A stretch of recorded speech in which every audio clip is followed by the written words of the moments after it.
Assalamualaikum warahmatullahi wabarakatuh. Perkenalkan, nama saya Gita Fatimatu Zahra dari Prodi Manajemen Bank dan Lembaga Keuangan C. Di sini saya akan sedikit menjelaskan tentang koperasi simpan pinjam dan perusahaan asuransi. Yang pertama, ada pengertian koperasi. Pengertian koperasi merupakan suatu kumpulan dari orang-orang yang mempunyai tujuan dan kepentingan bersama. Yang kedua, ada sumber dana koperasi. Yang pertama, dari para anggota koperasi ada iuran wajib, iuran pokok, dan iuran sukarela. Yang kedua, ada dari luar koperasi seperti badan pemerintah, perbankan, dan lembaga swasta lainnya. Yang ketiga, ada jenis-jenis koperasi.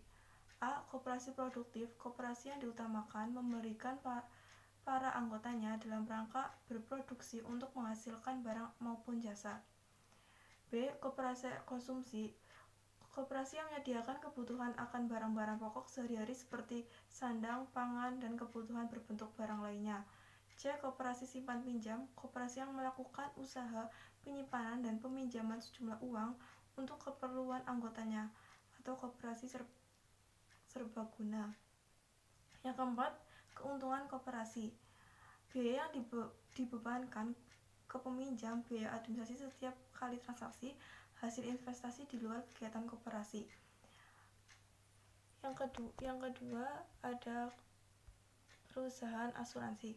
Pengertian perusahaan asuransi: perjanjian antara dua pihak atau lebih dengan mana pihak penanggung mengikatkan diri kepada tertanggung dengan menerima premi asuransi untuk memberikan pergantian kepada tertanggung karena kerugian, kerusakan, atau kehilangan keuntungan yang diharapkan, atau tanggung jawab hukum kepada pihak ketiga yang mungkin akan diderita tertanggung, yang timbul dari suatu peristiwa yang tidak pasti, atau untuk memberikan suatu pembayaran yang didasarkan atas meninggal dunia atau hidupnya seorang yang dipertanggungjawabkan.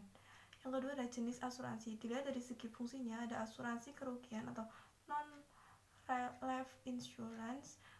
B. Ada asuransi jiwa atau life insurance. Atau C. Reasuransi atau reasuransi. Yang B. Dari segi kepemilikannya, A. Asuransi milik pemerintah. Asuransi yang sahamnya dimiliki sebagian besar atau bahkan 100% oleh pemerintah Indonesia. Yang B. Asuransi milik swasta nasional.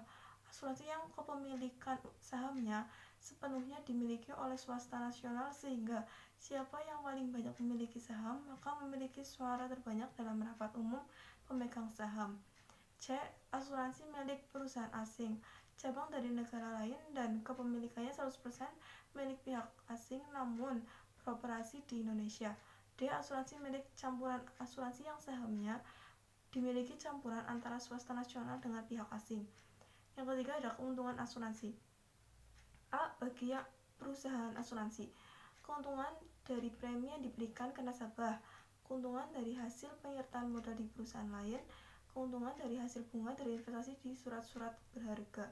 B. Bagi nasabah, memberikan rasa aman, merupakan simpanan yang ada pada saat jatuh tempo dapat ditarik kembali, terhindar dari resiko kerugian atau kehilangan, memperoleh penghasilan di masa yang akan datang, memperoleh pergantian akibat kerusakan atau kehilangan.